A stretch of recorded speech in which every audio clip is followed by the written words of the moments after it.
Wherever you're listening in the world, it's a pleasure to welcome you to IsraelCast, the podcast powered by Jewish National Fund USA, your voice in Israel. I'm Steven Shalowitz, first reminding you that for over 120 years, Jewish National Fund USA has been the premier philanthropic movement for the land and people of Israel.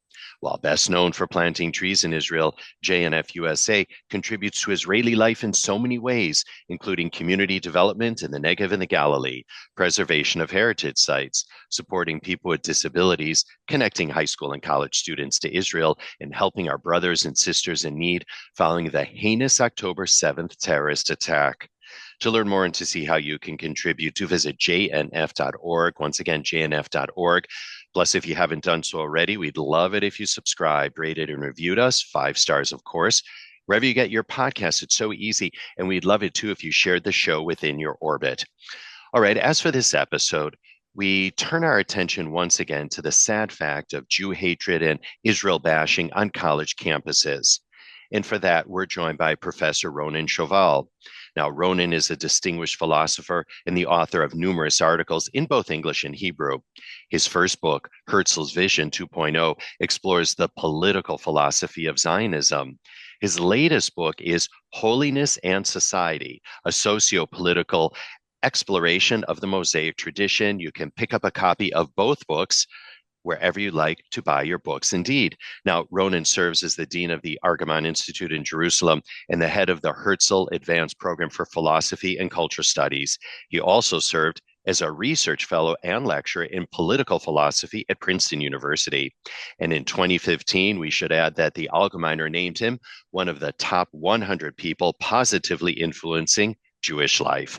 And with that, we warmly welcome Professor Ronen Shoval to IsraelCast, who joins us now on the line from his home in Jerusalem. Ronen, it's such a pleasure and honor to have you on IsraelCast. Thanks so much for joining us. Thank you so much for having me. All right. Well, listen, I do want to highlight your latest book, which was absolutely fascinating. But first, really, the key reason you're here is to talk about how campuses have truly been hijacked. And I want you to share your story, and I want you to take us back to Princeton on March 27th, 2023. And we're talking about over 6 months before the October 7th terrorist attack on Israel, which is really key to keep in mind. So if you can take us back to that date and what happened to you, Ronen. So when I came to speak that day in university, I was invited to give a public lecture on the Hillel, a type of Hillel that you have in Princeton. Mm-hmm. And I got a phone call from the person who invited me, letting me know there is a huge demonstration outside of the building. He asked me if I'm afraid, and I said, "Don't worry, I've been in the IDF. Some students I'll be fine." But he insists that the police officer will escort me, and I parked behind the building, and find my way into the building from one of the doors from the behind, and I tried to give my lecture, which became very, very hostile environment because of the demonstration outside and some of them were able to actually enter the building and keep disturbing me while I gave a lecture, which at the point was I felt that it doesn't make any sense to continue the lecture, and I tried to move it to a bit more Q&A, and it was too crowded, too noisy. And I left again with the police backing me to the car, making sure I'm safe. And it was surprising because I wasn't speaking on any, anything which I thought might be controversial. Sometimes you have speakers coming to universities to speak maybe about the Israeli-Palestinian thing or about abortion or some issue which is hot. But I just gave a lecture on the philosophical background of the judicial reform in Israel, basically, which was not supposed to be. I was surprised to see a claim of demonstration that had signs of apartheid state and those kind of arguments. Then I saw this event actually was just the beginning. Because what happened is in the weeks followed, the couple of professors in the university was trying to cancel my seminar. I was teaching then a seminar on the meaning of life in different cultures. And they were sending letters and petition and trying to basically cancel me. Yeah, and before we get to how professors were working to cancel you, let's just go back a second and highlight the fact that you were delivering this lecture at a Hillel. Yeah. Okay, and people were rabble rousing in front and even inside of the Hillel, and you couldn't even deliver that lecture. And it was about judicial reform. It wasn't about any other topic, and importantly, as I mentioned in the introduction, this is well before October 7th. Yeah. Right. I just wanted to highlight that for a moment, and then we're going to get on to how all of this happened, but then share what happened to you, again, with professors trying to cancel you when you were clearly teaching a class that had nothing to do about Israel.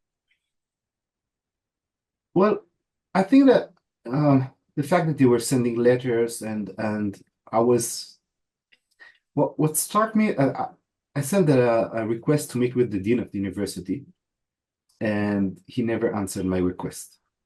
Mhm. That was when I felt unwelcome, and because I felt that some line have been crossed, which we were not supposed to.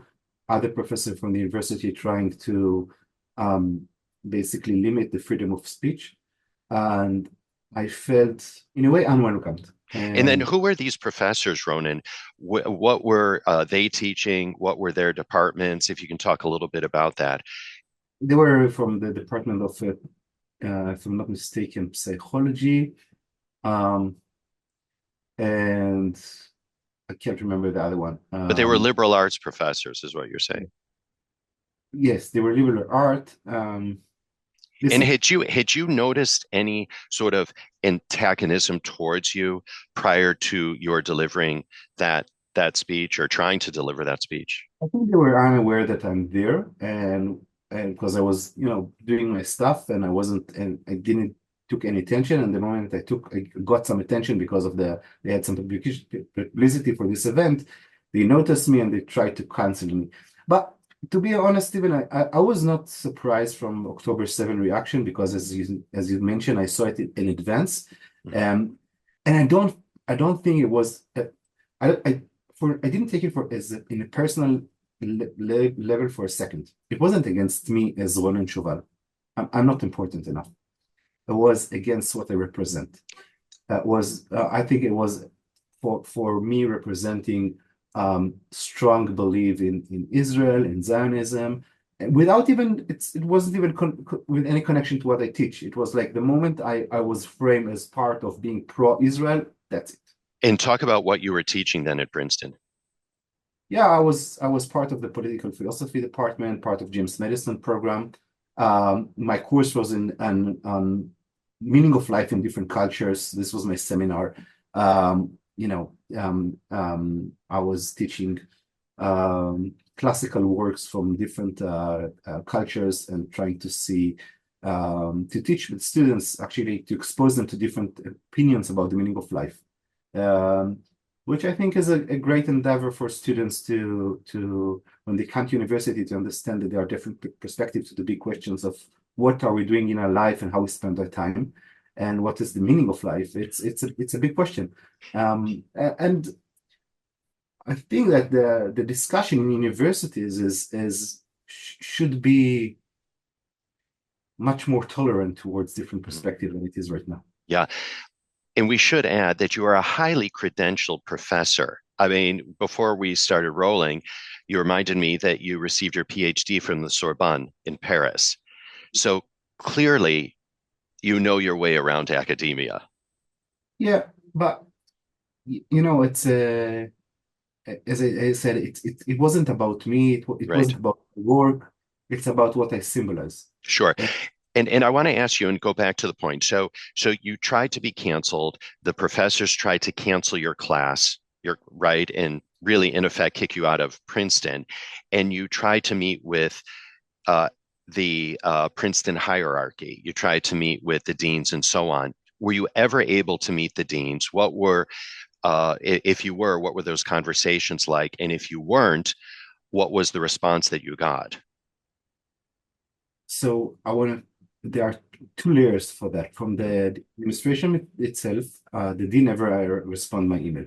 And I went to his secretary and asked for a couple of meetings, and I never got any response at all.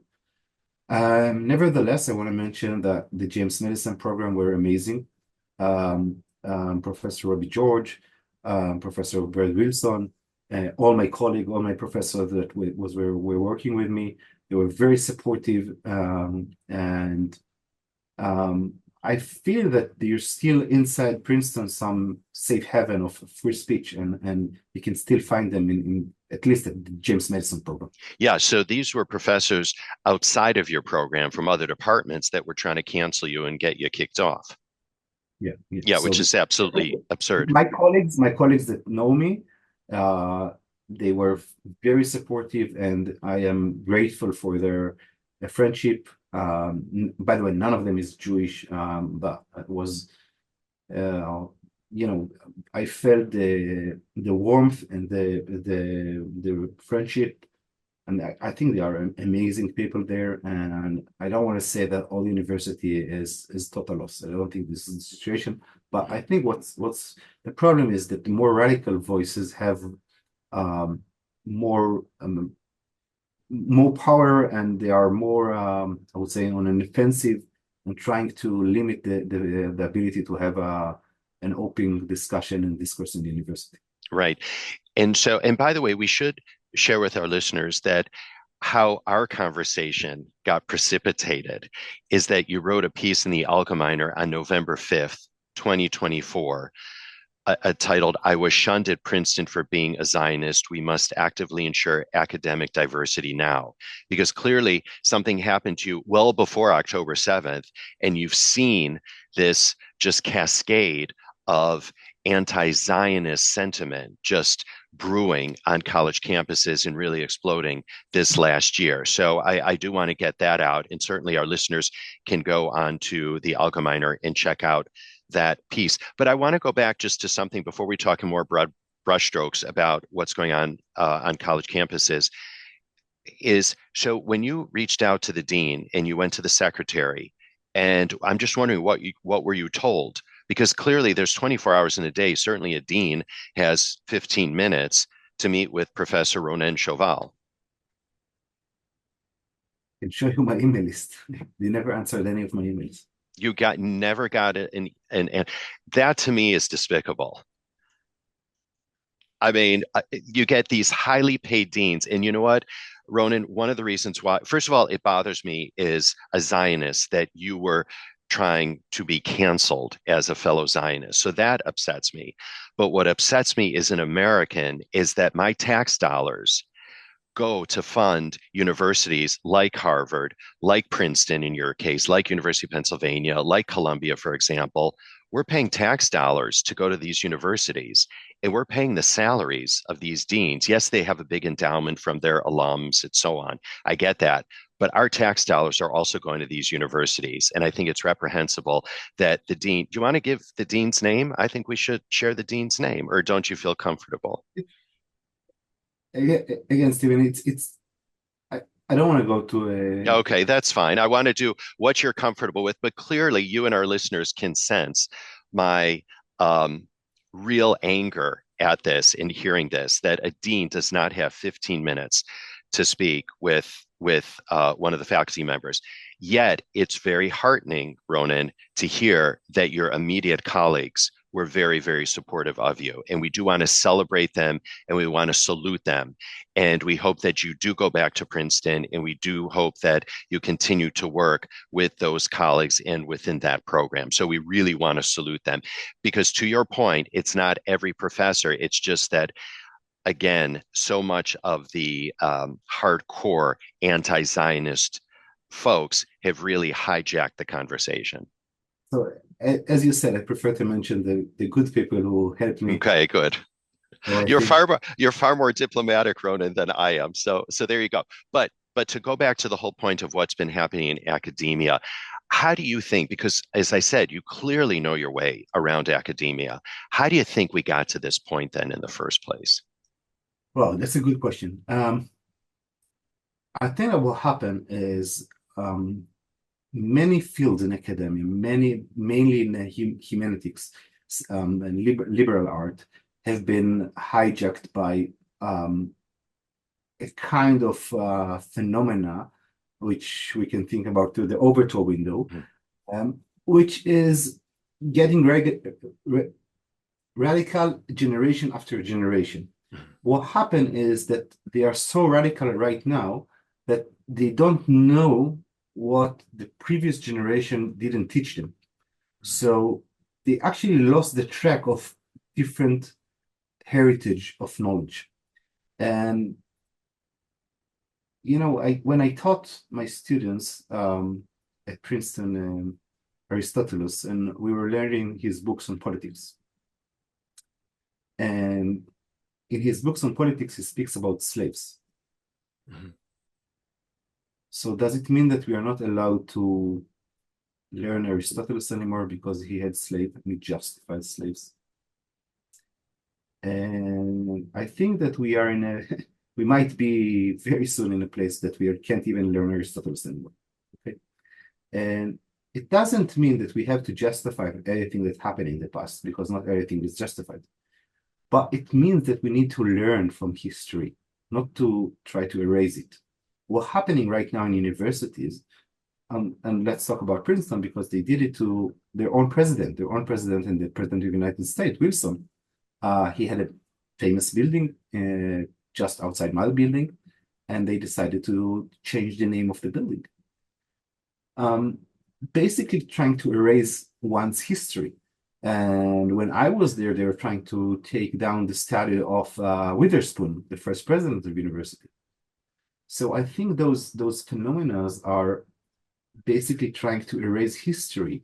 And this is what happened in the intellectual life, which history was basically is not being taught anymore, or some of the history is not being taught. And some of the department are beginning with already radical ideas without the context of the previous ideas. And what I'm trying to do with my students is giving them a better understanding of the context. And those radical ideas that sometimes we call them postmodern ideas, or deconstructia, or neo-Marxist ideas, which used to be the fringe, now are the normal, now are the hegemony. And they are undermining the fabric of society. And I want to mention a very sad fact, that those ideas, internally, they are really, really intolerant ideas. And when it's becoming so intolerant in the way that they think about reality, then it also affects the faculty of the universities themselves and the free speech of universities themselves. And the last university, and there is a scale of free speech university, free speech in the university in the state, and if I'm not mistaken, Harvard has the last place, which for me is representing the phenomena and the problem with it. Okay, university should be a place where we try to find the truth. We don't educate people. Education is before universities, and in universities you actually have to think, to ask what the big questions of life and trying to understand them. And if you are deleting the ability to have a fruitful discussion, then the discussion has become very shallow, and the outcome is students who are, instead of asking those questions, are becoming activists, and activists on behalf of radical ideas without even understanding that those ideas are so radical. And it influenced the structure of universities themselves, as you can see with the DEI, for example. Instead of hiring professors based on their ideas, universities have started to hire people based on their number of pigments on their skins, or the gender. And what we got to a point where I think universities has to have, I would say, almost affirmative action for ideas, because major ideas are not part of the discourse anymore. So, are we at a turning point then now, because all of this has been exposed? Definitely hope so. I'm not optimistic, but I definitely hope so. I think that the universities has lost their and on medieval time, universities were a religious institution. And after the Enlightenment, they became much more institutions that are seeking the truth. And what happened since, I would say, at least the last generation, with the uprising of the woke movement, that the universities has became again a religious institution. Instead of spreading the truth or seeking the truth, they are spreading agendas, political agendas, which is quite sad. And the reason I'm not so optimistic is because I think it's already in some universities in a fatal stage. When I came to the university, I remember it struck me when I went to the bathroom of the library, where you can get in the men's bathroom free tampons. And when I discuss it with my students, the reaction was very interesting. Only when men started to get period, tampons became free. That was the reaction, if you follow the logic. Well, I don't follow the logic because I took biology, but go ahead. But you understand it. I understand, yes. So what I'm trying to say is that we have to it's in order to save universities. Some universities can be saved, other universities I'm less optimistic, and I think that it's really up to the universities themselves and to the parents, where just to think very clearly, where did you send your kids? Are they actually going to get a good education on the Ivy Leagues? I'm not sure anymore. Can you address the extent to which universities don't exist just in a little bubble? In other words, they're part of the larger societal ecosphere. Yeah. So it's about, at the end, we have politics and discussion about politics, but politics come from ideas. And those ideas are part of the culture. So we are in a stage of our culture which is in the basically challenging, because of the deconstruction, the postmodern concept. The culture itself is attacking itself. It's like in a way we can think about it, if you learn the biology from sometimes you have disease that the body attacked himself. This is what we have. We are in this kind of a stage where we see our success not as sign of greatness, but as signs of a sin. If you are successful, it's because you are privileged, which means you have sin. You have committed a sin, and therefore we have to ask ourselves. We see everything through a perspective of it's called hermeneutic of suspicious, which means if someone did something, what's his real interest here? Okay, how does he gain something from it? Okay, it's in the Jewish tradition, you have ein hara. Okay, you put the glasses and looking for the bad thing instead of looking for the good thing, and then you understand every type of relationship in terms of power. But sometimes relationships are outcome of love, not of power. And I hope that when a couple building their family, they're not building it because they are trying to structure a balance of power between men and women. No, they just love each other and they're building their families. And when you start to understand, to look at reality only from the glasses of power and bad intention,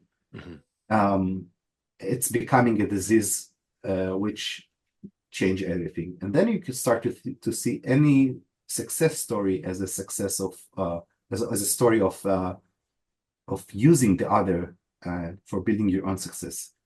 And I think this is part of the disease, that we see our own culture as, I think sometimes this is part of what's happening when people are perceiving Zionism as a type of fascism or type of it's like Zionism is so successful. We are people that were able to return to their homeland after 2,000 years. We're able to bring our language back together. We came from 70 diaspora. We are building a beautiful society, beautiful state.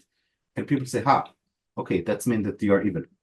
And I think this is part of, by the way, also of American who are suffering from a self-hating perspective in America. And by the way, I saw it in Israel as well. I remember in 2006, I was a student in Hebrew University, and we had a big story at Beersheba University, Ben-Gurion University, where students in the dorms were told not to hang Israeli flags. Okay, so Why is that? harming Arab feelings. Mm. So I was part of a group that tried to change it, and we were able to change this decision. But I'm just trying to show that this is a culture which is eating its own moral basic from inside. And I think this is my role in life, and I hope many other people in life, is to show that the Jewish Christian tradition have still a lot of good and value to bring to and light to bring to the world. So, Ronen, for me, it's about, especially at the university level, the free marketplace of ideas. Yet there's also something to be said for outright lies, which we see promulgated on campuses, which we see promulgated on the streets, New York City, for example, all over the world, as well as the moral rot that has gone with it. I mean, how do you justify what happened on October 7th and celebrate that? Is just beyond my comprehension. So how do we really begin to address then both the lies as well as the moral rot that exist, and both actually do go very much hand in hand? So as you said, I think freedom of ideas is very important. I wouldn't cancel almost any idea because I believe in our ability to convince in the truth, then the hard facts. I believe that hard facts do exist. I believe that good and right and bad and evil do exist. And it's not only a question of perspective. And I think that we should stand up for what's truth, and I believe in our ability to convince. And I think that if some people are being convinced in anti-Semitic ideas, we have a long history, and in our tradition there is a sentence called "Esav sonel Yaakov." It's part of the history, and it's a fact, and we don't also always have to justify it. It's just something that there is, and people hate us, and it doesn't mean that we need to let go or give up. It just means that we have to sometimes decide who are our friends and who are our enemies, and try to speak with our friends and people who are reasonable. And if there are people who are so far away from us, if they attack us, we need to sometimes understand that this is not a logical, we can't address them through logical discussion. And we should pick our fights. Sometimes it's waste of time and energy to speak with them. And then what about that moral rot? And let's just say, generally speaking, not only whether it relates to Israel and the Jewish people, but just generally in society today. And I know perhaps I'm editorializing here, but I'm sure you wouldn't disagree. And I'm sure many of our listeners wouldn't disagree. Because again, when you see people celebrating what happened on October 7th, and we're not talking about yes, many of them are hooligans, but then many of them are very credentialed individuals, academics, people that are highly sought after, people that are very prominent. How do you even address that? Okay. So I think we have two layers here. First of all, when someone is educated, doesn't mean that he's not evil. Okay. Agree, by the way. I remember. Look at the Nazis, No, I remember I had once a very famous story about a professor for ethics that was teaching ethics in one of the universities. And one day a big story exploded when he was hitting his wife. And they asked him, "You're professor for ethics, how come you're hitting your wife?" And you say, if I was teaching math, would you expect me to be triangle? Okay. So the fact that somebody has ability to read and write doesn't mean that he's better human being than a taxi driver who almost can't read and write, let's say, okay? And this is almost the basic assumption of our democracy, which everyone have the same vote, okay? The fact that someone has learned more or have ability to articulate himself in a better way doesn't mean that he has a better moral basic. And I can tell you that my grandma, who wasn't the most educated person, I think she's one of the most moral person I ever met in my life, okay? She could distinguish between right and wrong in an instinct. And I got so many of my treats because I was following her footsteps, okay? So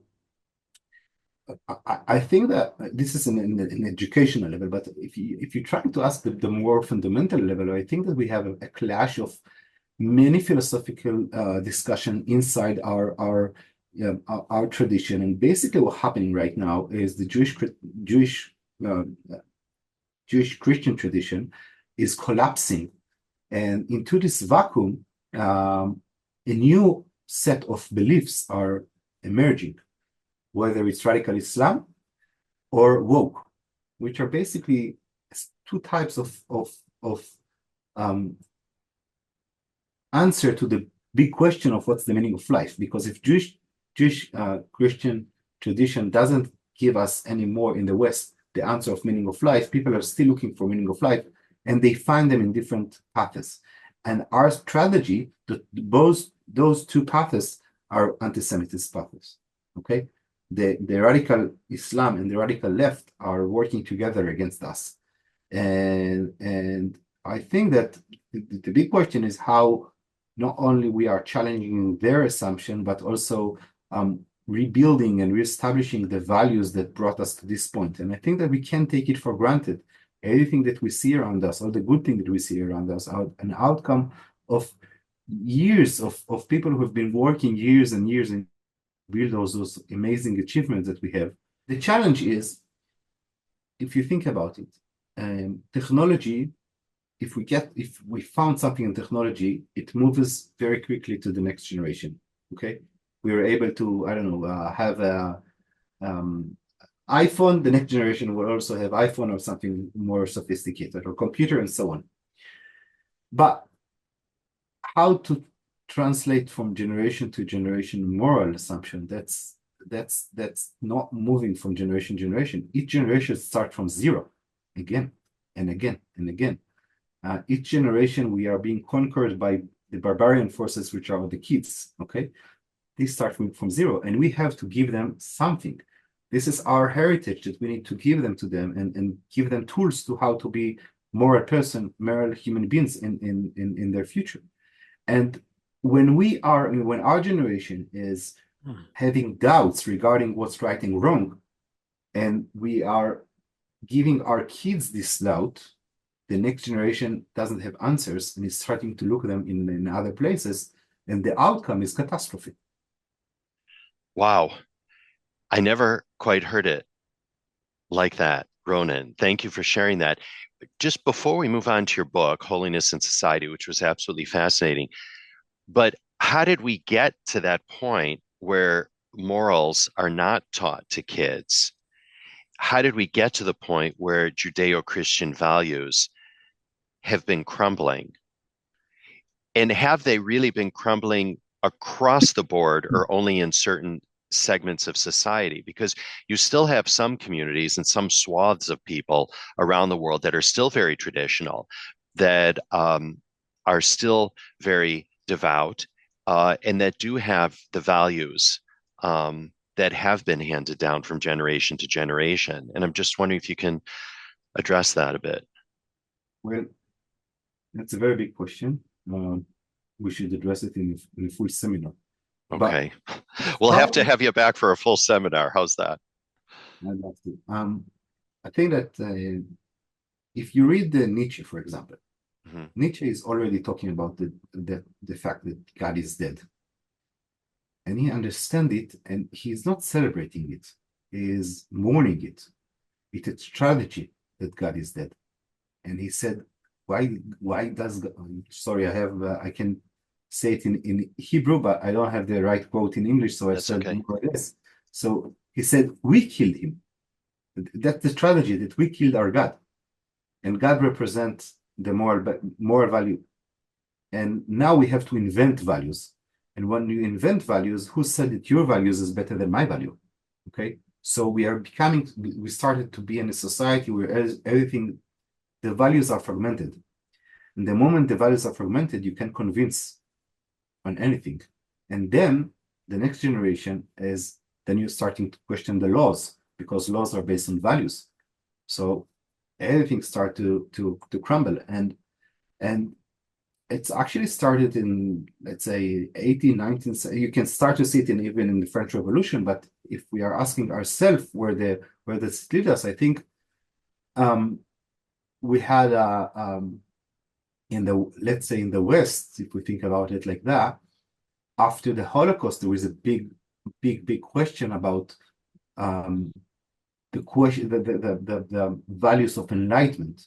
Okay, because at the first generation, we throw out the values of God and we say, okay, we can use our enlightenment in order to know values. But then we did two horrific experiments, the Nazi experiment and the Marxist experiment. Both of them were with it. We can't even, the amount of tragedies and death that they brought to the world. Yeah, catastrophic results. Catastrophic result. So we came out to the conclusion, okay, we can't trust God and we can't trust humanity. So where do we live with? What's left for us? And then you see a new generation which started become very popular in the 50s, the existentialist movement, which with philosophers like Sartre and Camus, that they were talking about how the individual for himself can find meaning in his life. But the basic assumption of them was false, because they started to think about the meaning of life from the individual. But if you think about it seriously, all the things that are matter for you are not about yourself. You are very happy when you are getting married, when you're having your kids, when you're very sad when somebody that you love died. We are not individual. We are part of a context. And I think that the Jewish Christian tradition putting in the center the context, and we know it as the family, and the context is so. I think that we have to look back to our tradition and find out the right values that can carry on and prevail for the future. Fascinating. Well, we are going to have you back for that lecture. All right, Professor Shoval. But just to wind down this part of our conversation before we talk about your book in the remaining time that we have. So you ended up staying at Princeton for the rest of your term, correct? So what happened at the end of the year? In which year are we talking about? We're talking about 2023, right? At the academic year of 22-23.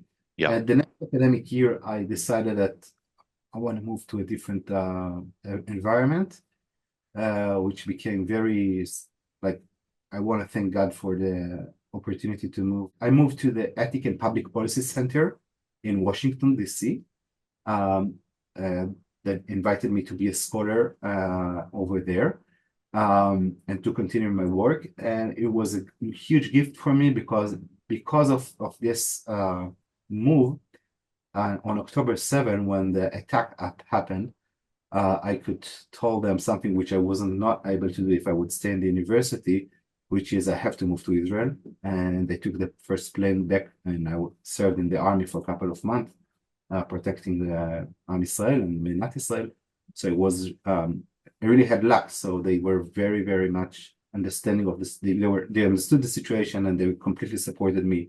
And I think that if I would stay in the university, I would be in a situation where if I have a class that I need to teach, they wouldn't let me go to Israel, and I don't know what would happen.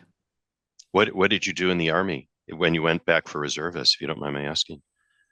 I was fighting. I was a soldier. I had at the beginning, I was building part of the defense team, and then I got responsibility on 30 soldiers, which I led for a period of time in Judea and Samaria.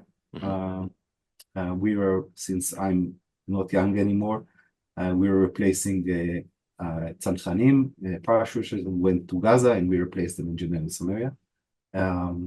And I served for 3 months out of nowhere. Yeah, and I just want to underscore for our listeners that aren't so Israel engaged that your story is really the story of Israel. In other words, here you are, a professor, a very distinguished professor, Princeton, you're in DC, you're at a think tank, and then all of a sudden they put a gun back in your hand and you're back on the front lines, if you will, right?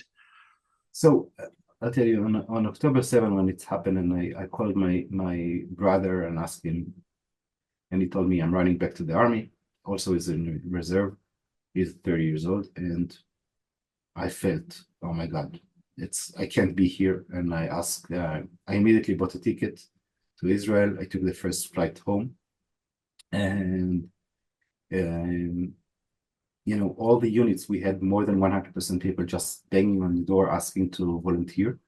And I had the privilege of serving Am Israel in a time of need. And our next tour is coming up soon for Lebanon. And I couldn't imagine my life without serving and helping in time of need. It's the most. I'll take it from here to sometimes when I'm teaching, there is a very deep answer. If I need to summarize what God wants from us, what's the message of the Bible? In one sentence, it's very simple. Just be good. Okay, just do good. And this is what I always tell my kids. God asked from us just one simple thing, to be good. Okay?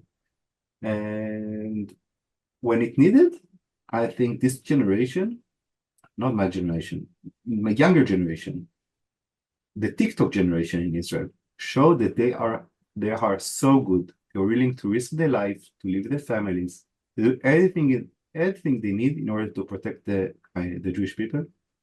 And I think it's moving, and it's we're not taking it for granted. And it's a story of success that this generation has such a strong belief in the past, in the present, and in the future. It's just beautiful. And really, kol hakavod to you for serving and for your continued service, indeed. And we wish you much success, hatzlacha, in everything that you do, and just a safe return back home after your next deployment, Ronen, certainly. Well, in the time that we have remaining, Ronen, I want to talk a little bit about your book, Holiness and Society. Congratulations on the book. It was absolutely fascinating. Indeed, we can do a whole section, a whole episode just on this book, indeed. I do want to touch off a couple of bases, though, as it relates to the book. And the first is really if you can define holiness and if you can talk to its centrality in the Jewish tradition, political and otherwise. Sure. So normally we think about holiness as something which belongs only to the individual. Okay. Mm-hmm. Think about the individual holy. But if we read carefully the Bible always, when I'm saying the Bible, I'm talking about the first 5 books, the Torah, the concept that Moses and Moshe is developing. I'm a bit perplexed. Should I call him Moshe or Moses? I'm not sure here. Well, I'll tell you, let's call him Moses, just because we have a very global audience that might not necessarily speak Hebrew. Okay, so Moses and Moses is basically telling Am Israel, the people of Israel, that it should be a holy nation. He's not talking about the individual. He's talking about the holy nation that should serve humanity. And suddenly, if we think about it as a holy nation, holiness become a political category. And what does it mean to have a political category? And I think people in America might understand it because the founding father was speaking about sitting on a hill. So what is it, sitting on a hill? It's a It's a city which behave in a certain way. So the holiness is not holiness of individuals, it's a society which behaves in a certain way. A society that embodied a set of behaviors which are showing and dealing with actual political problem in a certain way.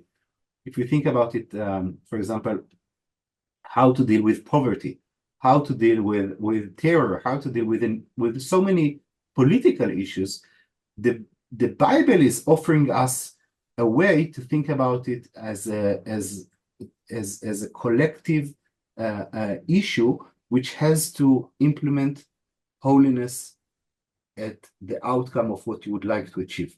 Okay. So it almost goes back to what your grandmother taught you. Just be good. Yeah, it's to be good, but then of course, but the Bible is trying to show that Mhm. there are many different layers of that. It's those layers are in the political structure that it offers, there's layers in the economical structure that it offers. So let me give you an example. Mhm. We think about we talk about economics, of course. So we have capitalism and socialism. Okay, no, the Bible have a different. It's called Jubilee model, which is, I would say, almost 49 years of radical capitalism, and 50 in 1 year suddenly you restart everything as a communist country for one year. It's trying to create a type of balance which we don't have right now in societies. Okay, it's just one concept, but there are so many concepts we are trying to achieve a goal of creating a society that will inspire other nations. Let me illustrate that. Let's assume Israel would be able to achieve this goal, okay? And to be the city of the hill, the nation that should be performing this concept of collective holiness. What does it mean? So it's about serving the world by creating inspiration. So if you think about, let's play a game. I'll tell you the name of a state and our region, and you'll tell me what's your first thing that come in mind. So Brazil. Amazon, coffee, carnival. Okay, great. Japan. Japan. I've spent a lot of time in Japan. Mount Fuji. Mount Fuji. Okay. Italy, maybe pizza. The Okay. Colosseum. Museum. Okay. And then you have America would be for many people capitalism. Argentina might be soccer. I don't know. Okay. Each place have, or we have some kind of the first impression that we have. So the Bible wants Israel to be a model. When you think about Israel, the first thing that comes in mind would be morality. How do they deal with poverty? How do they deal with handicapped people? How do they deal with terror? Each big question should be related to people in poverty, in morality, which is basically implementing the holiness inside the society. And then people would say, we can from the way that this tiny place in the Middle East is behaving. Fascinating. And related to that, you have a chapter, A Kingdom of Priests and a Holy Nation. So, to what extent did the founders of the modern state of Israel factor that into their political ethos, Ronen, when they were establishing the state of Israel? And how does that really resonate today? Well, that's a great question. This was part of the founding father of Israel. Mhm. Ben-Gurion spoke about it all the time. And it actually went into the Declaration of Independence, Chazon HaNevi'im, the vision of the prophet. Prophets. Yeah. So, and I think you can see it both in the right and in the left at the beginning of the state. Berel Katzenelson spoke about it from the left. Jabotinsky spoke it from the right. Okay, Ben-Gurion spoke about it, and Menachem Begin spoke about it. But I think this concept, when it has to manifest itself in a state, we have to understand that it's a vision which is a bit like an horizon, which means you can't completely fulfill it because you can always be better. And I think this is the challenge that we have right now. We have achieved a lot, but we have to listen to our heritage and be the best version of ourselves. And to be the best version of ourselves is an endless task. I have to highlight that line again. It's a vision like a horizon, Yeah. right? We're always trying to go towards it. I think that's actually quite powerful. Just to go back to the notion of the city on the hill, there is something that I just want to read real quickly from the book, because it really sort of was a bit of an aha moment for me. And you wrote here that that the book argues, quote, that the city on the hill is established and endures only through the creation of an exemplary society, a free society comprising free individuals who dedicate their collective freedom to pursuing virtuous qualities, endeavoring to create institutions that serve a divine ideal. So I think that's really indeed what you're talking about. Can you also address the notion of covenant? Because I know that that concept is really a common thread that runs through the Bible. And can you talk about it and how that notion of covenant translates into that between ruler and subject today, whether it be here in the United States or Israel or anywhere else? When we think about the foundation of a state, normally we think through the lens of social contract. But when Herzl, for example, you can read it in his book, Medinat Yehudim, the Jewish state, he needs to establish a state. So he's looking and he's reading Rousseau, and he says, that's not, that can work. That's not how life works. And the basic problem with the social contract, it starts from the individual. And it imagines that a state is a lot of individuals that are coming together. But if you think about it, individual didn't create Israel. It was established by the Jewish people, right? The Jewish people established the Jewish state. Okay? So human being is always part of a context, okay? And the covenant is the structure of a state it's much more closer to the Republican idea, which we are, when you are building a family and you don't have a contract with your wife, you have a covenant with your wife. And when we are building a society, we have a covenant in society. Covenant is much stronger than just a contract, because it means that both sides are completely dedicated to each other, which is much more than just signing on a paper. It's something much deeper. It's in the level of you see, let's talk again about my story, the story of the generation that I just told you about. People are coming back to the IDF to protect their families, basically. If it was a contract, somebody had to call me and tell me, you have to come, this, and that. But no, people came because of the covenant, because they feel that they are my brothers. I never met them. I don't know people in Be'eri. I don't know people in Sderot. I was living in Princeton, but they're my brother. So obviously I'm coming, okay? Because I have a covenant with them, okay? So in the heart of the covenant is the concept of free will, okay? And I think this is the story that we are telling, and the way that we understand God. God had a free will. He created the earth and humanity, and he shrinked himself and gave us place where we can fulfill our free will, because otherwise he can't have a covenant with us. Because if you won't have free will, then there is no meaning. You have to have a relationship between the two, and in order to have a relationship, you have to create room. So this is why God leaves room for us to have a free will. Okay, and this concept of leaving room, that's really paradox. But if you think about the way that we say Brit Milah, okay, and the brit that we're doing, it's a covenant. And what are we doing in Hebrew? It's quite obvious. It's a kortim brit. Krita is taking something outside, and if you think about it, this is exactly what we're doing in the brit. We're taking part and taking out outside. The circumcision is what we're talking about. Yeah, but it's in Hebrew. It's the word is, you also chop the hand. Okay, it's that's the same word. It's really strong. But chopping basically is the symbol of connection, which is quite weird, right?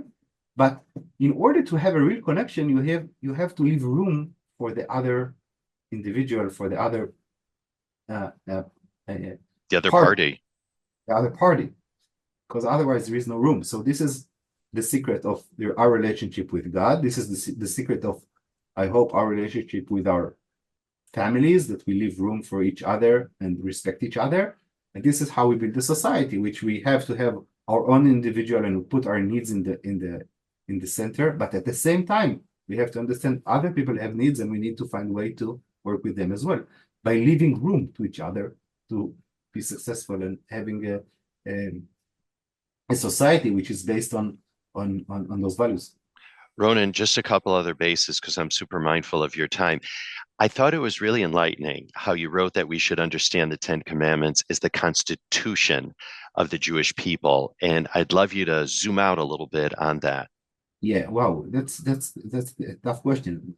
Because when we think about constitution, most of the time we think about constitution on the different branches of power or something like that, and how we should split the branches. And but the Bible is basically telling us, listen, you have a lot of laws. If you read the Bible, so many laws, but at the end of the day, remember, it's like a pyramid. There is the foundation is the Ten Commandments. And what is in the center of the Ten Commandments? The center of the Ten Commandments, again, is the relationship with God, which is, by the Bible, is giving the morality. But the other half is how to behave with other people, which means that when somebody is behaving good to his neighbor or fulfilling the stuff that God tells us to do between each other, he's actually not doing just between each other. It's not being, when you are respecting your older, it's not only between human beings, it's also fulfilling the request of God of building a society. So the Ten Commandments, it's not about, for example, keeping a Shabbat. Okay, you can have a keeping a Shabbat in a lawyer that you're not allowed to write or drive. But as a constitution, it means that we're supposed to have built a society. It's a concept of collective holiness, that in this collective holiness, we have to have a Shabbat. So what does Shabbat mean in this mean? It means that people are not supposed to work all the time. We have to have a day that the society rests. Okay, we have to have a day where you don't have masters and slave. We are equal in one day. You have to have a day of reflection. You have to, and when the Roman coming to Israel, one of the things that they are so surprised, they're talking about, how come they have a sea that you can drown on? Yes. And another thing that is saying, we never saw a nation that are not working one day every 7 days. The Romans said, Yeah, yeah, doesn't make any sense. Okay, but the concept of Shabbat, for example, from the Ten Commandments, is a it's supposed to be a social concept. It's supposed to be a holiness concept. It's a constitutional concept that we are not here only to work and please others. We have to have time for our families, for ourselves, for our to rest. It's to build a society around that. So this is why we have a week. Okay, and I think this is, if we start to think about the Ten Commandments of the way that we're supposed to build a society around them, then we understand the real power of them. beautiful. Listen, now as we really wind down the conversation, I could talk to you all day, actually, Ronen. And so I would love to have you back. On the other podcast that I do called The One Way Ticket Show, which is soon going to mark its bar mitzvah year. I've been doing it for almost 13 years. Yes, it'll be 13 years in 2025. I explore with my guests, thank you. I explore with my guests where they'd go if given a one-way ticket, no coming back. But their destinations can be in the past, present, future, real imaginary, or state of mind. The only caveat, there's no coming back. And I'll give it a shout out. Once again, it's called The One Way Ticket Show. Listeners can get it wherever they get their podcasts. I just have to give it that little plug. But the point that I want to make as it relates to you, Ronen, is that if I gave you a one-way ticket to sit down with Moses, we just started talking about the Ten Commandments. If I gave you a one-way ticket to sit down with Moses, what would you like to ask him? And what would you like to get out of that conversation? Honestly, I would be too embarrassed to speak.